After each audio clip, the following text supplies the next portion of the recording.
Hello and welcome to a very festive video. Now today I will be attempting to make my own wreath, which will be hung on our front door at home. Now for the past 3 years I have made my own Christmas wreath, and it's such a great thing to do, and the best thing about it is that you can go out into the garden or into the forest or up your allotment and gather your own materials. Now this year I've had a look around the garden and I've also got a few bits from the allotment as well.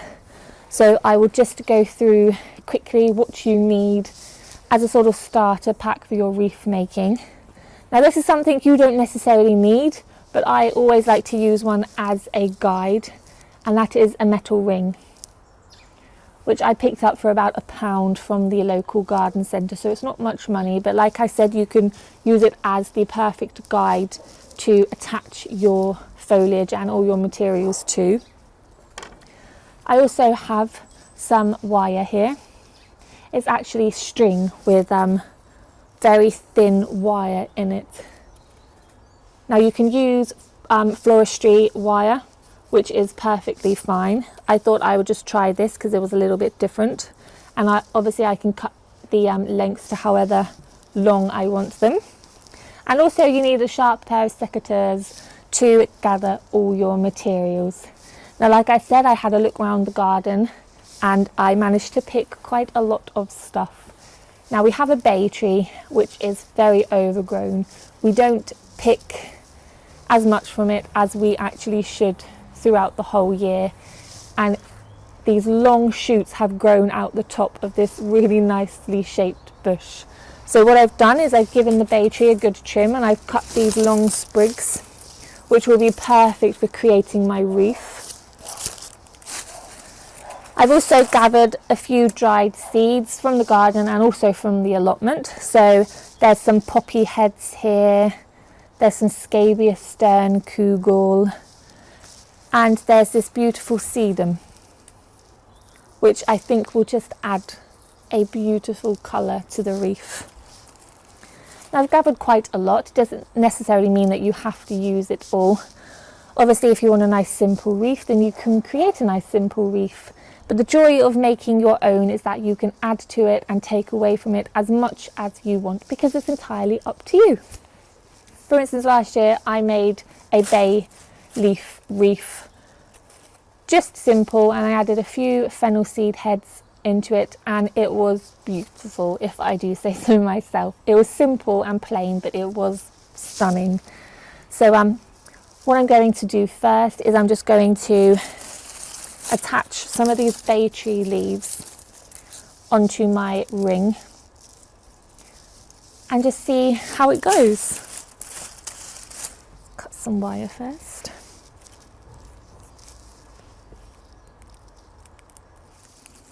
Some of these stems are a little bit too thick, and if you bend them round then they're going to break.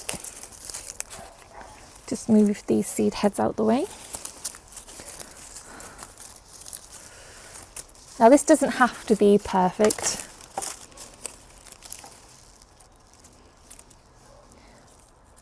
Obviously you can trim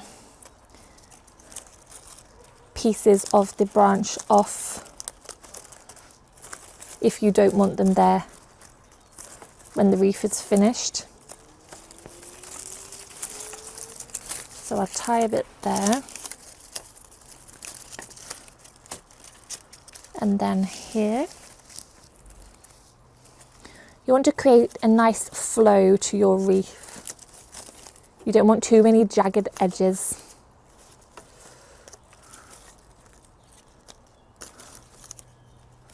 You want a nice round circle.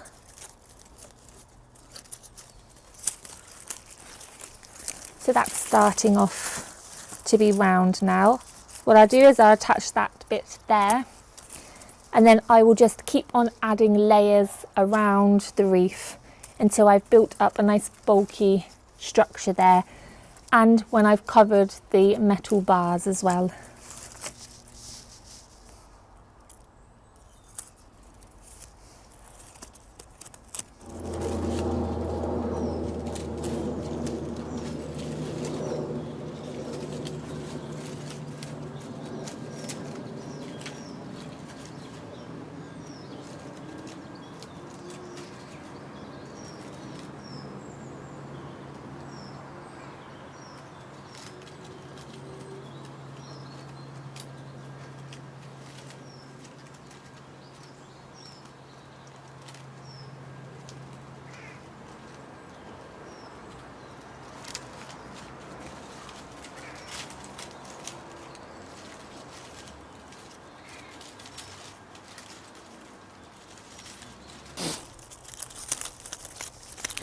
After you think you're near enough there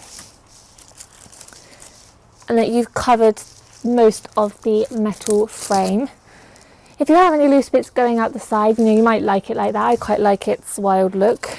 But I might just tuck a few of the longer stems into the frame. You can usually just weave these around some of the other branches quite easily. Just tuck them in.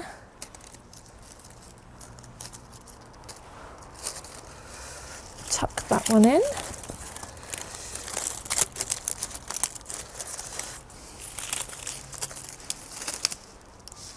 I think I'm happy with that. Now don't cut any of your wire back yet, because you may need some of them to tie in all your other little bits and bobs. First thing I'm going to do, I'm going to see how these sedum look. So I'll cut a few small bunches. And really it's just about having a play around.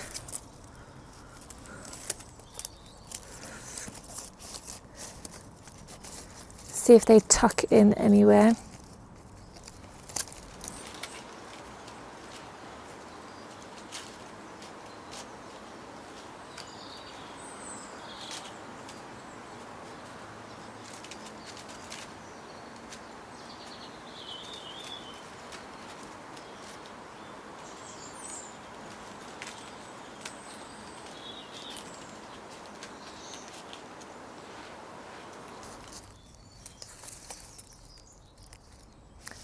I think the colour of the sedum just looks absolutely beautiful against the green foliage. So what I'm going to do is just keep adding a few of the sedums in amongst the bay leaves, and I'll probably add in a few of the dried seed heads just to create a nice contrast there.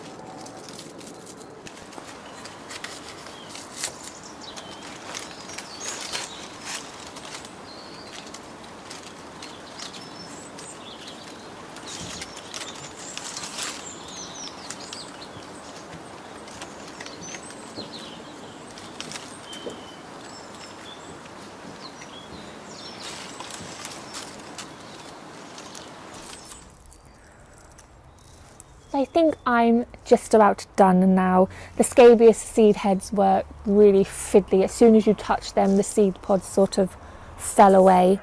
But I'm really pleased with it. I'm really happy. It's very simple and very rustic, but I kind of love it like that. And of course, apart from the wiring and the floristry wire, everything else didn't cost a penny, because they were foraged from around the garden and the seed pods were picked up the allotment. So all the natural materials were absolutely free, and I have fun doing it as well. But it's starting to get dark now, so I need to hang it. But all I'm going to do is use a piece of brown jute twine, because I think it will just add to the natural rustic look of the wreath. If I add like a bright red ribbon, I think it will just attract all the attention away from all the foliage. So I think twine is the way to go. But I'm really happy with it. And I hope you enjoyed the video as well. I hope that you're inspired to go out and make your own Christmas wreath. It's so much fun to do. And like I said, apart from a few pennies, everything else is free. So I'm going to go and hang it now before it gets too dark. But thank you for watching, and I will see you all next time.